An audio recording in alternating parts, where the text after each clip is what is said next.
Hey, it's Beef, and I'm back with another video, and today we're going to be reviewing the Mad 60HE from Madlions.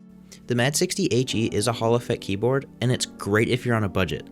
It comes in at about $35 to $65 depending on what variation you get. The version we're looking at today is the Mad 60HE with no RGB and 1000Hz polling rate. What you get out of the box is the keyboard, a keycap and switch puller, the strap, and a cable. Overall, my first impressions are pretty good. The only issue I have is the keycap and switch puller being a little cheap, but that makes sense considering the price. There's not too much to say about the strap other than it looks good and it works. Now let's take a look at these switches. One part about the switch that I'm very pleased about is that it does come factory lubed, and well. The reason why magnetic switches really should be lubed is because they have a very distinct chatter noise when typing. Now I'm going to be comparing the magnetic per axis switch to some other Hall effect switches. Overall, the magnetic per axis switch does have an okay amount of wobble, pretty similar to the Lecker, and then the Jade has virtually none. The reason I brought up those switches is because this keyboard is hot swappable and compatible with Gateron switches. One thing I'm not too happy about is the keycaps, and I'll show you why. These are a double shot keycap, and it does seem like the double shot wasn't quite filled all the way because one of the walls is thinner and missing part of that double shot.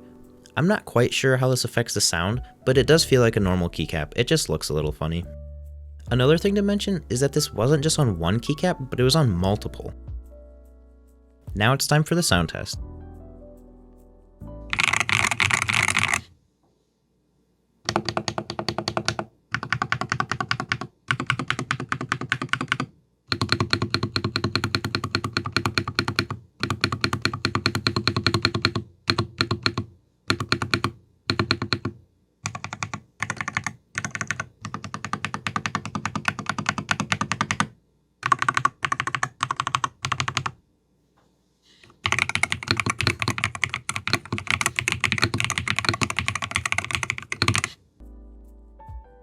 Considering this is a Hall effect keyboard and the price, it sounds very decent.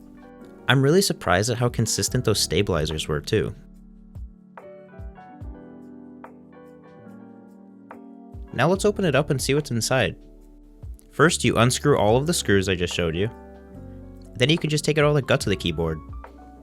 And at the bottom of the case, you'll find a thinner layer of foam with a plastic layer on the bottom.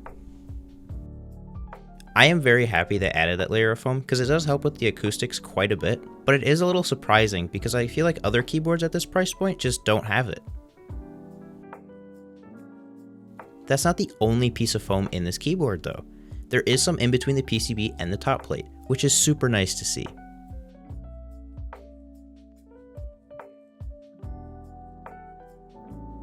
The stabilizers are also very well lubed.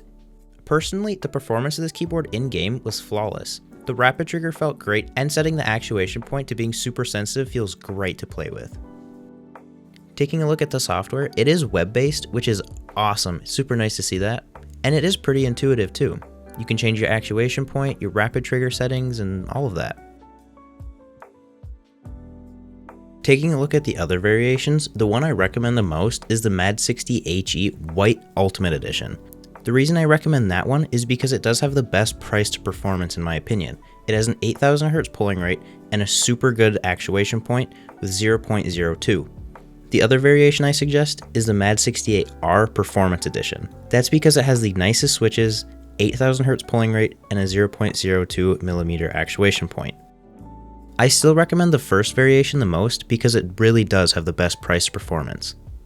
The only difference between them is the color, switches, layout, and keycaps. But performance? They're the same thing. There is a link to all the variations in the description, and AliExpress is doing a Black Friday sale, so you can get it a little bit cheaper right now. And if this video gets 50 likes, I'll order the Mad 68R version and do a review on that. So give this video a like if you want to see that. Overall, this is an amazing keyboard for the price, and I really recommend it.